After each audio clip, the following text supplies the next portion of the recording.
Se prepara aí que tem muita notícia no vídeo de hoje e a gente já começa aqui com Cuba. É exatamente isso, pessoal. Aqui a gente vai falar do choque liberal em Cuba por trás da crise de desigualdade que acontece lá. Exatamente isso. Apesar de Cuba odiar os Estados Unidos, lá é um dos países que mais se utiliza dólar e só é boa a vida entre aspas, né? Porque boa mesmo não tem como, né? Com falta de energia, com falta de alimento, com aquela pobreza toda, mas a vida só é um pouquinho melhor para quem tem dólar naquele país.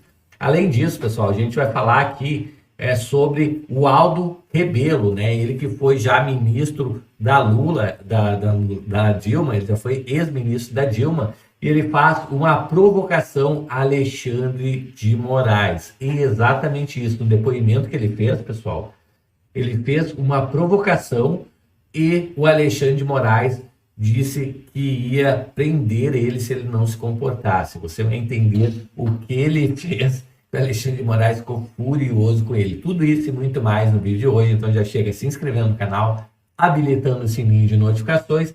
Sem mais delongas, vamos começar aqui falando um pouco de Cuba, né, pessoal? Os esquerdistas adoram Cuba, mas a verdade é que eles não vão para lá, né? E acusam os Estados Unidos de embargar a ilha. E o que tem a ver, né? Já que os Estados Unidos é capitalista e a ilha de Cuba aí é comunista, socialista, por que que eles precisam dos Estados Unidos para alguma coisa, né? Então, pessoal, o choque liberal por trás da crise de desigualdade em Cuba. Vida só melhora para quem tem dólares.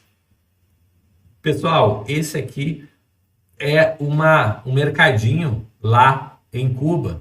E nesse mercadinho tem a foto aqui, inclusive, do ditador Nicolás Maduro, né? Então, venda estatal em Cuba sofre racionamento de produtos. Olha a quantidade de produto aqui, que vergonha isso aqui, pessoal, né? Nem papel higiênico eles têm lá, né? É impressionante. Marina Clara e Cláudia Marcelina são vizinhas no bairro de Havana. Havana Vieja, Havana Velha, né? O centro histórico da capital de Cuba, mas passam de formas distintas pela crise econômica que atinge o país. A Marina recebe estrangeiros que se hospedam na sua casa e possui ainda uma venda na janela com vista para a rua. Claro que vejo a crise econômica, mas de uns meses para cá a vida não está tão ruim. Claro, ela recebe turista que traz dólar para ela, obviamente com dólar ela consegue comprar as coisas. Compra as coisas em outras lojas privadas e assim consigo ter acesso a produtos que o Estado não consegue mais nos oferecer. Já a Cláudia, que é a outra pessoa que mora lá, mora na parte de trás da casa, não consegue ter acesso à rua ou ao dólar dos estrangeiros. Assim, depende unicamente do emprego de arquiteta no governo. Ainda é arquiteta, pessoal, olha isso. Para ela, a situação no país é mais grave do que se recorda. Não me lembro de uma situação tão precária. Os preços sobem rapidamente, faltam produtos básicos para a maioria, exceto para quem tem acesso a dólar e pode comprar mais. O que as cubanas passam nesse momento remete aos tempos da chamada terapia de choque, segundo especialistas. Esse foi o nome dado a um conjunto de reformas econômicas radicais implementadas na Rússia, logo após o colapso da União Soviética, que buscava uma transição rápida do socialismo para uma economia de mercado. Pessoal, Cuba, o único país comunista das Américas, embora em um contexto histórico e geopolítico diferente, vive hoje um processo que guarda semelhanças com o período da história russa. Pessoal, olha a pobreza aqui de Cuba, né? Olha que tristeza que dá olhar um país cheio de belezas naturais, porém, né, um lugar que ficou no passado, que é só ruínas, bem dizer, né? Então, eles comparam aqui com a Rússia, né, que a própria Rússia largou o comunismo em algum determinado momento e abriu para a economia de mercado e melhorou bastante, né? Então, aqui já é um supermercado privado lá em Havana, em Cuba, né, que já está bem melhor, né, aparentado do que essa esses mercados aqui, né, pessoal? Então, só para vocês entenderem, quando tem um pouco de economia de mercado, aqui, ó, quem tem dólar lá, quem tem dólar, pode comprar, inclusive, doces, chocolates, coisa que é impensável, macarrão, coisa que é impensável para um cubano. Me conta aqui se você conhece algum cubano e como é que as pessoas estão vivendo aqui no Brasil, né? Já conheci muitos cubanos que moram aqui no Brasil, principalmente aqui em São Paulo, e eles contam que lá é bem pior do que aparece nas imagens, tá? Próxima notícia aqui, Aldo Rebelo, né, que é o ex-ministro da Dilma, ele simplesmente confrontou Alexandre de Moraes e o Alexandre de Moraes, né, reagiu de maneira desproporcional, tá, após a repreensão a Aldo Rebelo. Vamos ouvir aqui. Matus, Aldo Rebelo não se comportou? E também o que é se comportar? Eu não consigo dizer se ele se comportou ou não. Deixa eu primeiro dizer da dificuldade de avaliar a cena inteira. Eu não estava lá. Eu não vi qual foi o trejeito de Aldo Rebelo.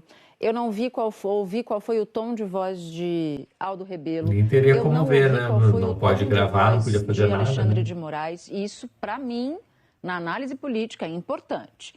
Agora, vou então analisar, feito esse disclaimer, eu vou analisar o texto e o relato frio da cena.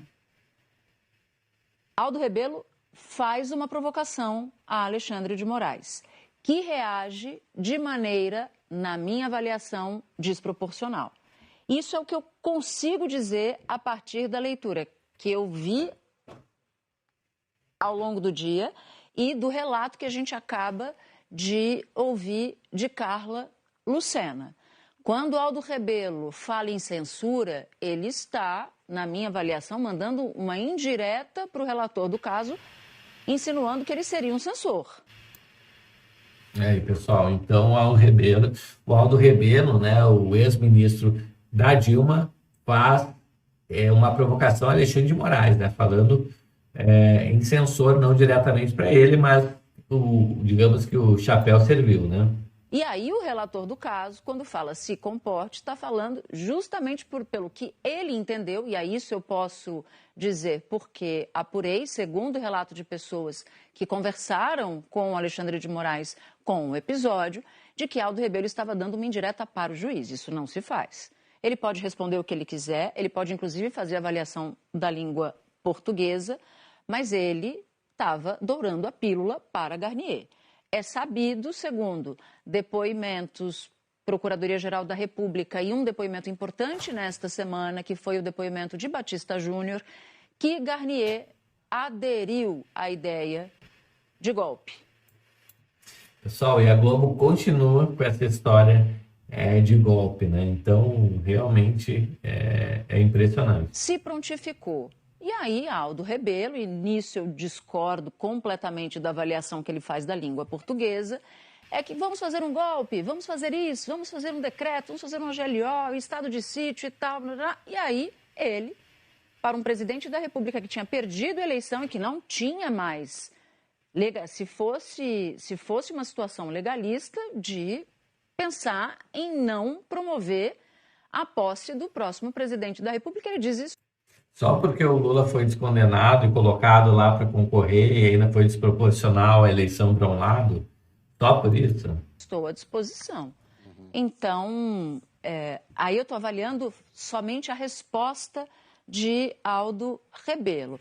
Mas teve ali, no meu entendimento, uma provocação e teve uma resposta que me pareceu desproporcional. Mas, de novo, não ver a cena ao vivo ou reproduzida, perde-se um pedaço dessa avaliação, porque a depender do tom de Aldo Rebelo, aquilo pode ter sido visto e entendido pelo conjunto como uma certa afronta, e a depender do tom de Alexandre de Moraes, também. Friamente, pensando nele aqui, fechando o olho, pensando em Alexandre de Moraes, só dizendo essa frase, sem nenhuma afetação de voz, eu já acho desproporcional.